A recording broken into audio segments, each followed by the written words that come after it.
Chers amis, c'est un réel plaisir de vous retrouver dans votre émission Autrement dit, ce en compagnie d'Harry et de Marvin. Bienvenue à vous deux. Merci. Posons tout de suite le cadre de l'étude, porté principalement sur le sanctuaire, donc le sanctuaire terrestre, voire au-delà. En quoi est-ce important de connaître le sanctuaire ? C'est important de connaître le sanctuaire, tout simplement parce que c'est la représentation de ce que Dieu a mis en place pour sauver l'être humain. Donc c'est tout simplement le détail du plan du salut. Et en quoi ça nous impacte concrètement, au quotidien ? Il faut se rappeler que nous sommes dans une étude globale autour de la question du grand conflit. Le grand conflit, c'est cette quête, cette lutte entre Dieu et Lucifer, où les hommes sont malheureusement impliqués, où les hommes sont conduits à se rebeller contre Dieu, et Dieu a pourvu un moyen de ramener l'homme à lui. Le sanctuaire sous l'ancien Israël, c'était le lieu de la rencontre. C'est le lieu où Dieu dit « Vous me ferez un sanctuaire » dans Exode 25, verset 8, « Et j'habiterai parmi vous ». C'est le lieu où l'être humain, quand il se retrouve en marge de la volonté de Dieu, a cette possibilité d'aller. Aujourd'hui, le sanctuaire préfigure le ministère de Jésus, celui qu'il fait, ce ministère de grâce, ce ministère de rédemption. Donc, lorsque nous péchons, ce sanctuaire nous dit nous avons cette possibilité, comme les enfants d'Israël, de venir à Christ. Et nous allons le voir d'ailleurs, Marvin, merci, et Harry, nous allons le voir au cours des échanges. Nous voilà au cœur du texte pour essayer de comprendre le sens du sanctuaire terrestre, sa résonance sur le plan spirituel, voire au-delà, d'un point de vue céleste également. Mais je voudrais pour cela que vous puissiez vraiment nous expliquer la portée du sanctuaire terrestre. Tu as mentionné en propos introductifs, Marvin, le sens pour Israël. Quelle est la portée qu'il y avait à l'époque de ce sanctuaire-là et en quoi était-ce capital, parce qu'il n'y a pas toujours eu de sanctuaire. À quel moment précis ce sanctuaire a apparu et quel en était l'intérêt ? Il n'y a pas toujours effectivement de sanctuaire, mais la Bible nous présente la réponse de Dieu au péché par le sacrifice de l'animal. Et ce sacrifice a toujours existé avant même l'apparition du sanctuaire. Puisqu'Abraham, lorsqu'il arrivait dans un lieu, faisait un sacrifice à Dieu. C'est une demande de Dieu que le péché, l'être humain qui reconnaît son état de péché, puisse offrir un sacrifice. Lorsque les enfants d'Israël sortent du territoire d'Égypte, donc lorsque nous lisons le livre d'Exode, par exemple, pour ceux qui nous écoutent, je les invite à lire le chapitre 7, 8, 9, 10 et suivants, et ils vont voir comment Dieu va libérer son peuple et comment Dieu va accompagner la marche de son peuple. Le sanctuaire, même si Dieu dit, dans Exode chapitre 25, verset 8, « Vous me ferez un sanctuaire et j'habiterai au milieu de vous », Dieu était déjà dans le peuple. Mais Dieu avait besoin d'offrir au peuple un moyen visuel de savoir qu'il était présent. Est-ce que lui avait besoin de sanctuaire réellement ? Ce qu'il faut comprendre, c'est que Dieu est un fin pédagogue. Et effectivement, Marvin l'a bien mentionné, même avant qu'il y ait sanctuaire terrestre, il y avait quand même cet élément du sacrifice animalier, un élément même qu'on retrouve même dans le Jardin d'Éden. Lorsqu'il y a eu le péché, effectivement, Dieu a tué un animal pour couvrir la nudité d'Adam et Ève. Là, c'était déjà un symbole fort du sacrifice, du pardon de Dieu qui couvre la nudité de nos premiers parents. Et effectivement, pourquoi c'est à l'époque de Moïse que Dieu viendra avec le sanctuaire? Il faut savoir qu'on est dans une partie de l'histoire d'Israël où le peuple est déjà quasiment réuni et n'est plus sous la servitude égyptienne. Et maintenant, avant même que le peuple devienne une patrie, prenne possession de son territoire, Dieu va instituer le sanctuaire. Donc, en d'autres termes, il va leur donner plus d'éléments pour comprendre le plan du salut. C'est-à-dire, quels sont ces éléments-là quand tu fais référence au fait que Dieu institue le sanctuaire de manière pédagogique, vous avez dit que Dieu est un grand pédagogue. Qu'est-ce qui vous permet de le dire? Donc effectivement, dans tout le système du sanctuaire, on voit qu'il y aura plus de détails. Avant, il y avait le sacrifice animalier, mais une fois qu'on arrive justement, que Dieu va matérialiser tout ça, d'ailleurs, Exode 25, versets 8 et 9 nous montre qu'ils vont faire ce sanctuaire d'après un modèle. D'après le modèle que je vous montrerai. Donc, cela nous montre que le sanctuaire terrestre n'est ni plus ni moins qu'une représentation d'une réalité plus grande. Et dans ce sanctuaire, on voit par exemple qu'il y a l'animal, on voit qu'il y a des éléments détaillés pour le transfert de culpabilité, c'est-à-dire le pécheur va poser sa main sur la tête de l'animal. Là, il y a transfert de culpabilité. Il verra, l'animal sera égorgé. Donc, tout ça, ce sont des éléments qui montrent l'horreur du péché et qu'il y a un animal innocent qui va mourir. Il y a aussi le service du prêtre aussi, qui va soit répandre le sang sur les cornes de l'autel ou en faire l'aspersion dans le sanctuaire. Donc, toutes ces choses nous montrent comment Dieu opère pour le pardon de nos péchés. Et c'est vrai, Carrie, tu nous mentionnes le fait que ce sanctuaire s'inscrit dans quelque chose de plus large, en somme. Qu'est-ce que l'on peut comprendre par là? Lorsqu'on regarde aujourd'hui le sanctuaire, donc nous disions c'est le lieu de la rencontre où Dieu invite son peuple à venir et à se repentir. Et de cette repentance vient cette acceptation de l'offrande que Dieu va faire. Et ça préfigure finalement le ministère de Jésus. Cet agneau qui est sacrifié. D'ailleurs, l'apôtre Jean le dira. Voici l'agneau de Dieu qui ôte le péché du monde. Donc, il identifie Jésus comme cet agneau qui était sacrifié dans ce sanctuaire et dont le sang servait justement à la purification. On est vraiment dans cette démarche cette volonté de Dieu de faire grâce. Et le sanctuaire, c'est l'image de la grâce de Dieu pour les enfants d'Israël, mais aussi pour ceux qui, comme nous aujourd'hui, avons accepté le sanctuaire comme faisant partie d'un élément aussi pour notre présent. Parce que le sanctuaire, effectivement, on pourrait se dire aujourd'hui, nous n'avons plus de sanctuaire.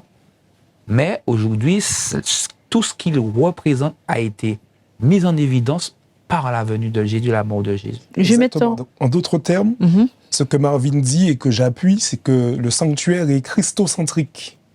Et lorsqu'on prête même attention aux ustensiles du sanctuaire, on voit qu'ils parlent tous de Jésus. Si on prend par exemple la cuve d'airain, qu'est-ce qu'il y avait dedans? De l'eau. Et Jésus a dit à une occasion que je suis cette eau, je te donnerai de cette eau qui jaillira jusque dans la vie éternelle. Jésus l'a dit à la femme samaritaine. À une occasion, Jésus s'est présenté comme le pain de vie, les pains de proposition sur la table. Quoi encore? Il y a le chandelier d'or, la lumière. Il a dit « Je suis la lumière du monde ». Il a également invité ses disciples à être cette lumière du monde. Donc on voit que dans les éléments du sanctuaire, il y a un message qui est adressé sur la personne de Jésus. En lien avec ce que tu dis, Marvin, quand tu disais également que ça fait référence à au temps de grâce, en somme, quand tu parles et qu'en 3, Harry, tu disais qu'il y a un transfert de culpabilité aussi qui est donné par rapport au péché, donc le transfert de soi à l'animal, et toi, Marvin, tu précises que Christ, bien, dans cette représentation-là, remplace l'animal, puisqu'il il ôte les péchés et autres. J'aurais aimé comprendre que vous puissiez nous expliquer, en somme, puisque tout est christocentré dans le sanctuaire, où est le jugement dans ça? Est-ce qu'il n'y a pas un jugement finalement qui s'opère? Tout est grâce. Donc finalement, et Dieu a déjà ôté le péché du monde, ma foi. Alors qu'en est-il? Alors, tout n'est pas que grâce. La grâce est offerte à celui ou celle qui vient à Christ. Celui en Israël qui bénéficiait de la grâce de Dieu était celui qui rentrait dans le plan donné par Dieu pour l'expiation des péchés. Aujourd'hui, Dieu a des exigences. Alors, quelles sont ces exigences? Alors, quand tu dis exigences... Nous l'avons déjà dit ici, et je crois qu'il est important de comprendre que si nous croyons que Dieu est notre Créateur, nous acceptons l'idée que Dieu fixe les règles. D'ailleurs, lorsque Dieu a sorti le peuple d'Israël d'esclavage, quand il va leur donner les 10 commandements, il va commencer par leur dire « Je suis l'Éternel qui vous a fait sortir du pays d'Égypte. Je suis l'Éternel, votre Dieu. » Et puis, il va leur donner un ensemble de principes, donc les 10 commandements. Dieu appuie sa légitimité à nous, peut-être un mot qu'on n'aime pas trop, nous imposer ces lois, parce qu'il a autorité sur nous.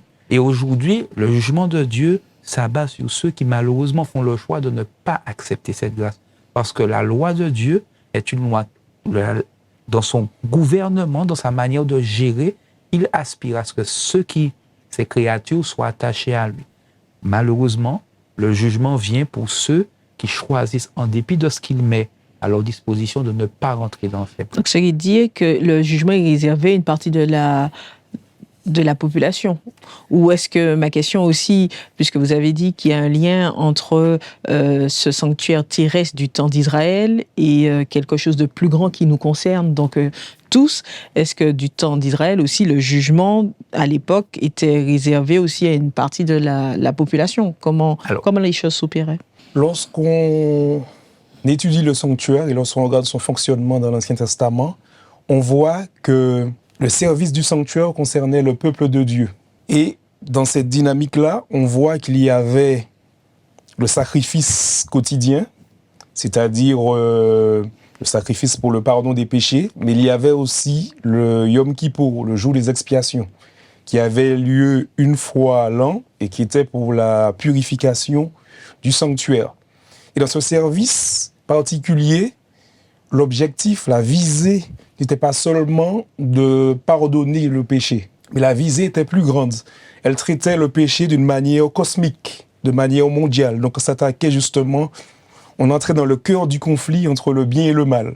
Et c'est la raison pour laquelle le peuple d'Israël devait apporter 2 boucs et un bélier. Le bélier pour l'Holocauste et les 2 boucs, un pour le sacrifice et l'autre pour représentation d'Azazel, représentation de Satan. Et dans cet objectif, le but n'était pas seulement de pardonner le peuple, mais c'était de purifier le sanctuaire. Purifier le sanctuaire, qui est également le symbole de la purification que Dieu désire accomplir dans la vie des hommes et des femmes. Donc, en d'autres termes, dans cette dimension-là, on voit que le sang de Jésus n'est pas simplement le sang qui va prendre la culpabilité du pécheur, c'est-à-dire que ce n'est pas seulement un sang coupable, mais c'est aussi un sang purificateur. Donc, 2 pouvoirs dans le sang de Jésus. Le sang du transfert de culpabilité, mais aussi le sang qui va purifier. Et ce jour des expiations entrait aussi dans le cadre du jugement. Pourquoi? Parce qu'à l'approche de cette période, le peuple devait s'incliner devant Dieu.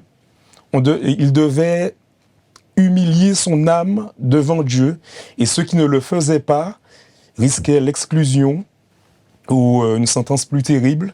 Mais en tout cas, on voyait la nécessité, le caractère sérieux du jour des expiations, parce que c'était un symbole du jugement. Merci Harry, je vois que Marvin, tu veux réagir? Oui, vraiment, on est dans la dynamique de l'être humain qui réagit, qui répond à l'appel de Dieu. Ta question, c'était, est-ce qu'il y a une tranche de la population qui passera en jugement? Le jugement, c'est qui est réservé à une tranche de la population. C'est cette étude de la situation de chaque individu.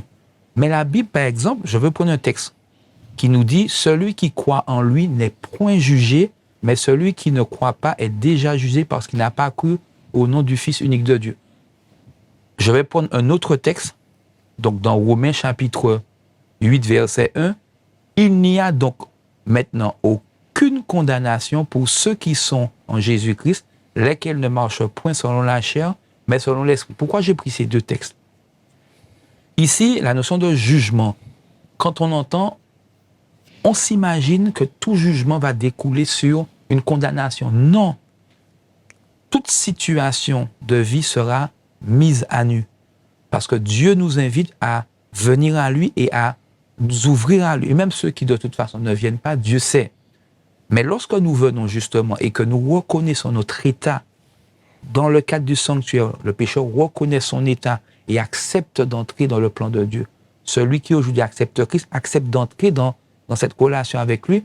Alors, la Bible nous dit qu'il n'y a pas de condamnation.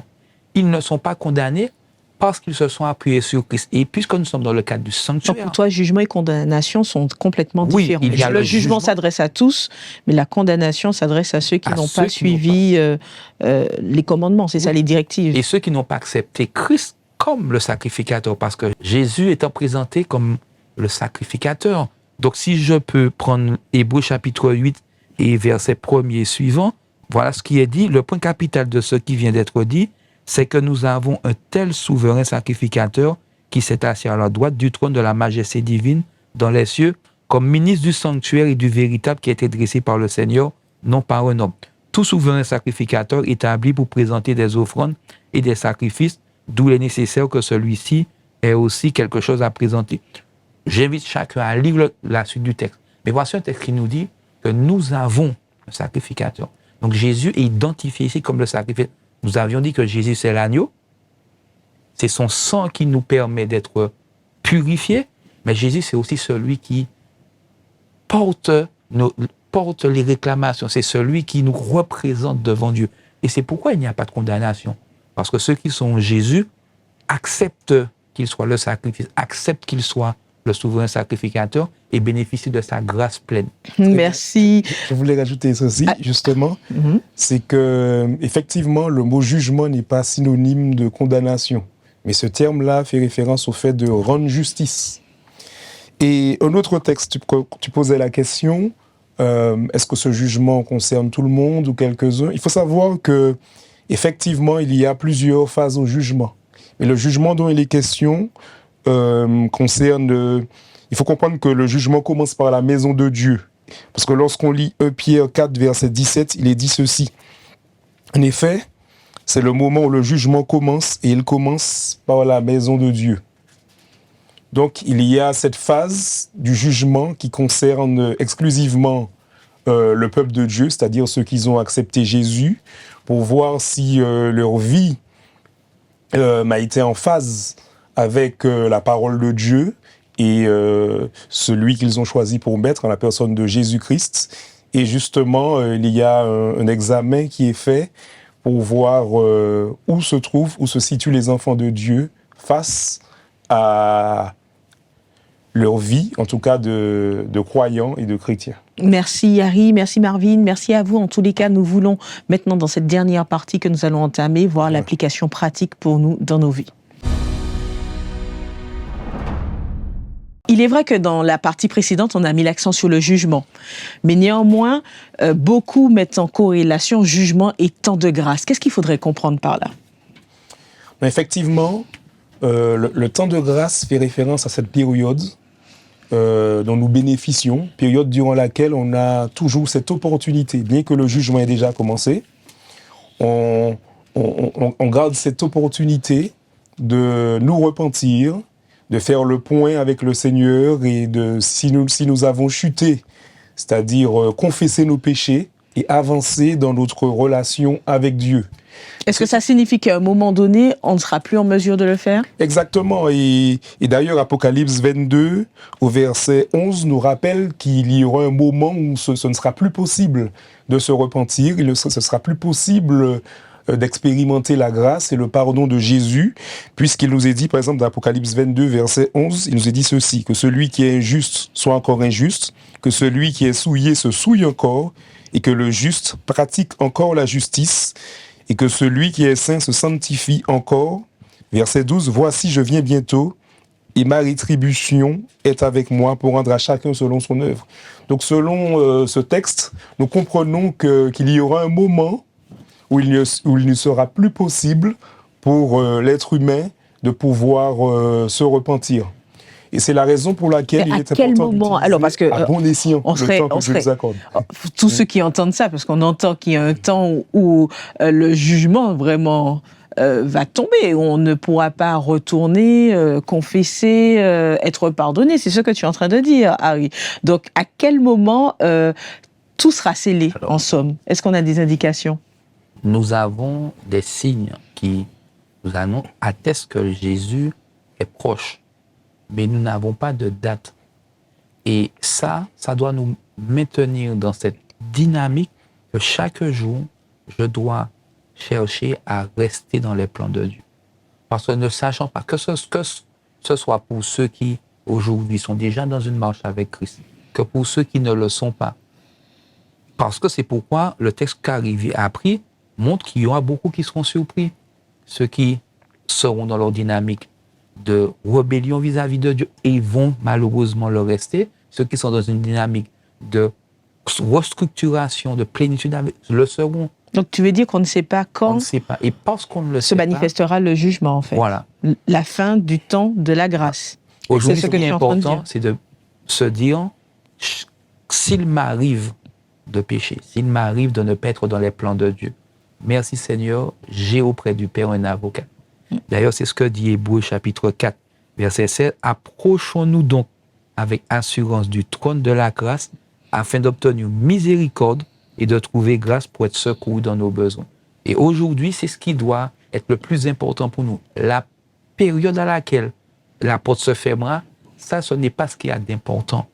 Mais c'est de savoir, est-ce qu'aujourd'hui, je suis dans les dispositions qui sont celles demandées par Dieu et savoir que même s'il m'arriverait de ne pas l'être, que je peux aller vers Dieu. Par rapport à cette disposition d'aller vers Dieu, ce que vous dites, vous avez dit que le sanctuaire terrestre s'inscrit dans quelque chose de plus large et que justement Jésus est présent au début dans les parvis, on peut le dire, dans le lieu saint, puis dans le lieu très saint, pour que ceux qui nous suivent puissent sentir que ça résonne dans notre vie quotidienne, puisqu'il n'y a plus de sanctuaire terrestre. Vous avez parlé de la personne de Christ.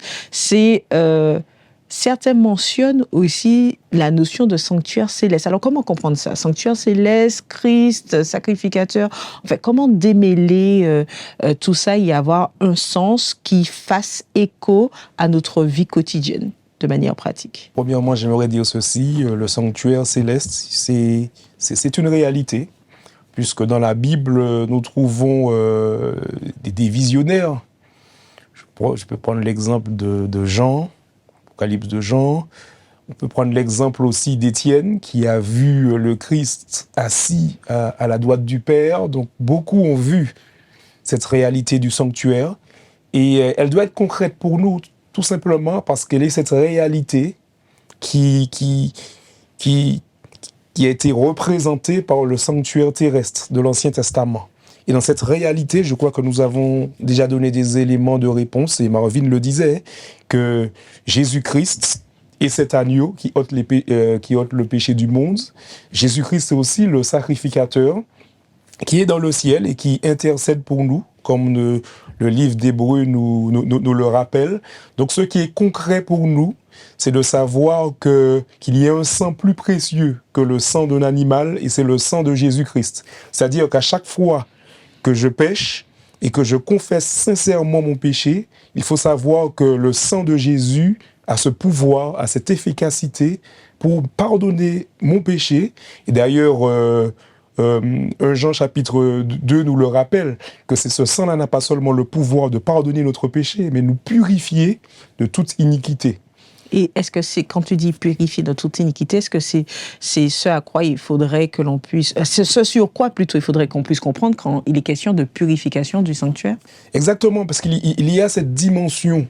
Le sanctuaire n'est pas seulement un lieu, mais le sanctuaire est aussi la représentation du peuple de Dieu. Puisque l'apôtre Paul va prendre cet exemple. Il va identifier le peuple, les individus, les chrétiens, au sanctuaire. Votre corps est le temple du Saint-Esprit.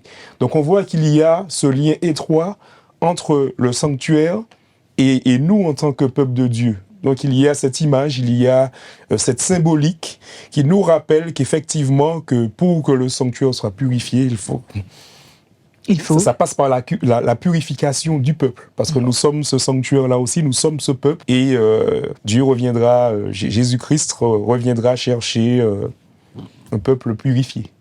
Et Marvin, s'il fallait retenir quelque chose au niveau de cette étude que nous avons menée autour du sanctuaire, ce serait quoi? Aujourd'hui, on ne peut pas s'autoriser à vivre comme on l'entend. Lorsque le sanctuaire était purifié en Israël le jour du Yom Kippour, le sacrificateur était dans le lieu très saint, rentrait dans le sanctuaire et allait dans le lieu très saint. Et le peuple qui se retrouvait autour, et tu parlais, Harry, ce peuple qui est représenté aussi par le sanctuaire, était dans une démarche de prière, de consécration.